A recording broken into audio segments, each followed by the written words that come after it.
terminando nossa graduação na UF, que é onde a gente estuda, faz cinema lá.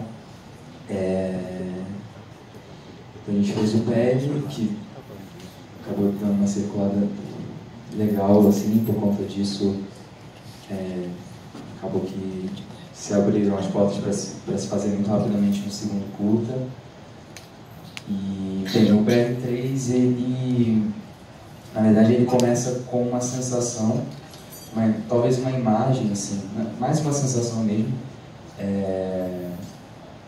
talvez uma vontade de falar a princípio, principalmente por conta da nossa experiência com o PED, que eu sinto que de uma certa forma, enfim, era só o primeiro filme, mas eu senti que já, de uma certa forma, na leitura que faziam do filme, começava um pouco a encaixotar um tipo de cinema que eu estaria fazendo, poderia fazer.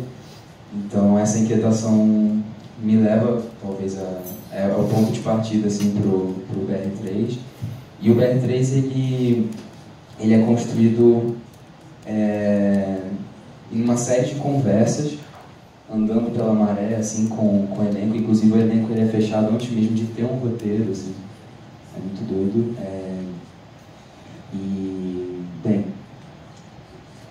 a gente foi fechando esse elenco e ao fechar esse elenco, a gente foi percebendo também que cada menina tinha, né, a Caixa e as outras meninas também, que não estão aqui, tinham vontades, demandas de representação muito específicas. E logo, uma das primeiras decisões que a gente tomou foi de fazer essa segmentação, de não contar uma história apenas, mas de tentar criar esses blocos, essas histórias que talvez dessem conta, entre aspas, não sei, um pouco dessas demandas que a gente vinha conversando ao longo desse tempo aí de pesquisa e tal, de escrita do roteiro. E também tentando entender como que, sem ter uma ligação narrativa ali direta entre as histórias, como que a gente poderia conectá-las, também para além de um dado mais óbvio que seria o fato de ser um elenco trans, né? A gente não queria que fosse também, que esse fosse apenas uma ligação, enfim. Então, bem, acho que talvez eu gostaria de ouvir também mais, assim, talvez para ir alguns pontos específicos. O processo foi muito longo e muito complexo, então talvez ouvindo mais assim, de vocês eu consiga ir em pontos mais específicos da construção da coisa.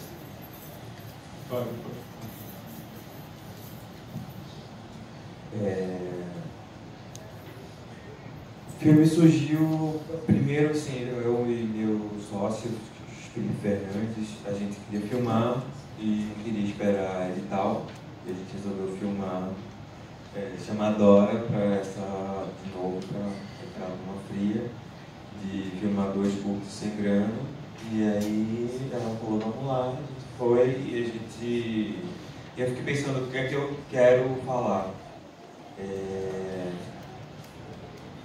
E aí veio algo que, assim, o ponto de partida foi: não tem corpo gordo sexualizado no cinema, quase.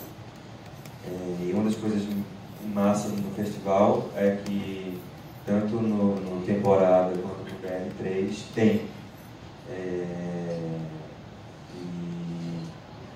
Mas, enfim, é raro. E era algo que eu sentia falta, era algo que me incomodava, e eu comecei a escrever o filme a partir disso.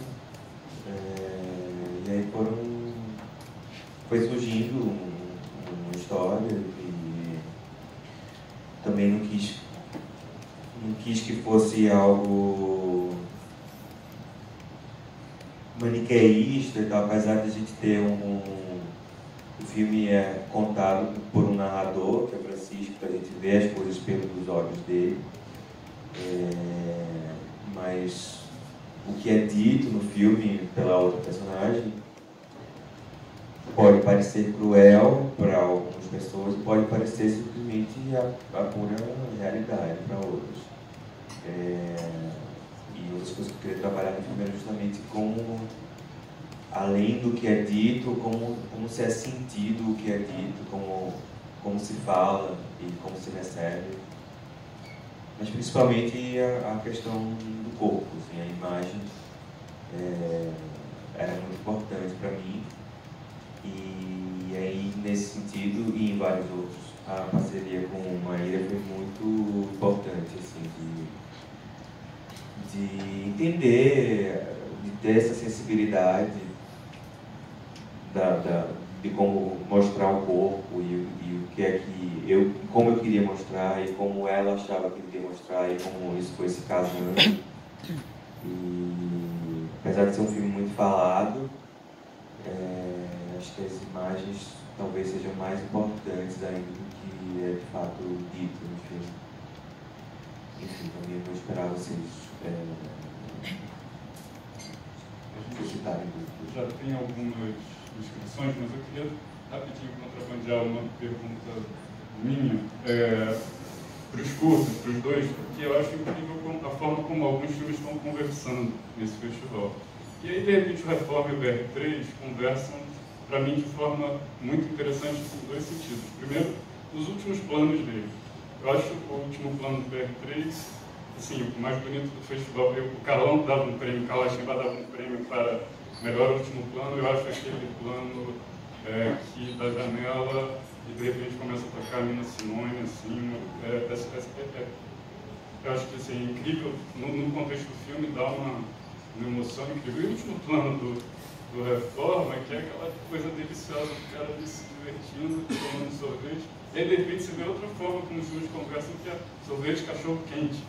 E aí eu estou roubando aqui até uma observação do Leonardo Bonfim, que estava na comissão de seleção de curtas, ontem a gente conversando sobre os filmes, estava falando sobre isso, quer dizer, o prazer ali, de uma forma, como esse filme, como as duas coisas entram nesses dois filmes. Eu queria só que vocês falassem um pouquinho, de repente, sobre esses últimos planos, assim, como é que eles entraram no filme, se eles estavam lá desde o começo e tal, e o cachorro quente e sorvete, de repente, também. A gente queria muito que essas histórias, de uma certa forma, estivessem muito conectadas ao território da Maré, né? E essa cena ali da quadra, com os meninos jogando, é uma cena que a qualquer hora do dia que você passar vai estar acontecendo. Inclusive, a ficção, digamos assim, toda a ficção preparada, manipulada do filme, reside nas atrizes, assim, porque meio que é isso, elas se jogam nas ruas ali, a gente vai filmando, mas essas interações com as pessoas não é tão preparada, não é preparada, aliás. Então, jogar a câmera para a janela, enfim, acho que aquilo, na verdade, para mim, eu não vou dizer que significa várias coisas, mas eu tenho vários, digamos, sentimentos em relação a essa imagem, do que aquilo poderia significar dentro do contexto do filme, enfim. Mas eu acho que tem um pouco a ver, talvez, com o fato de a gente começar... o filme ele começa na rua, né? A gente tem uma presença do território muito mais forte nas duas primeiras histórias. E na terceira a gente já tem aquela, digamos, aquele quarto ali no casal, uma coisa mais íntima. E aí a Dandara abre a janela, a gente meio que respira e volta para esse território, assim. Então, como se aquelas histórias se passam ali cotidianamente, todos os dias, mas o território segue, assim. Também tinha, a Leide comentou ontem na apresentação do filme sobre a questão da intervenção militar, que está rolando ainda lá no Rio até o final do ano. E a época que a gente gravou o BR3 era uma época também que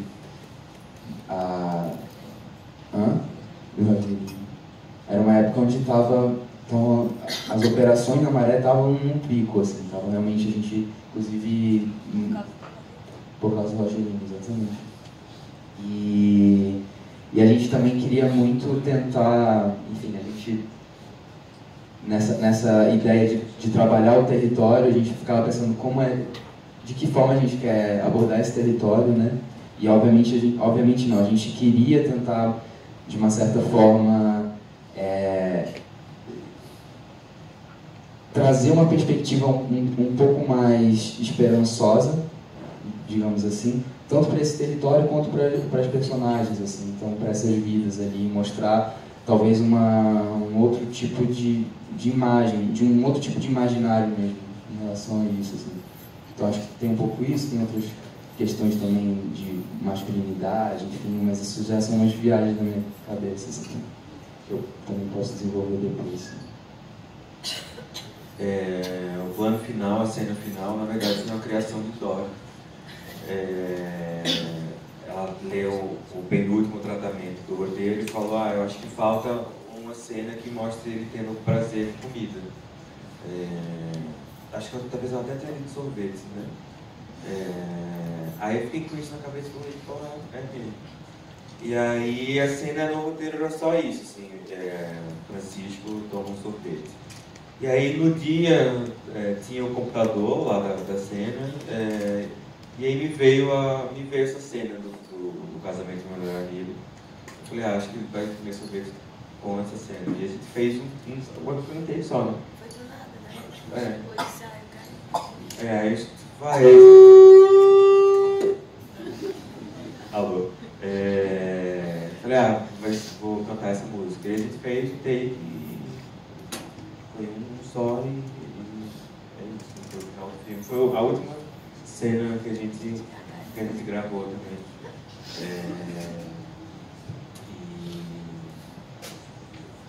Que era mais? Era isso mesmo. Bom, primeiro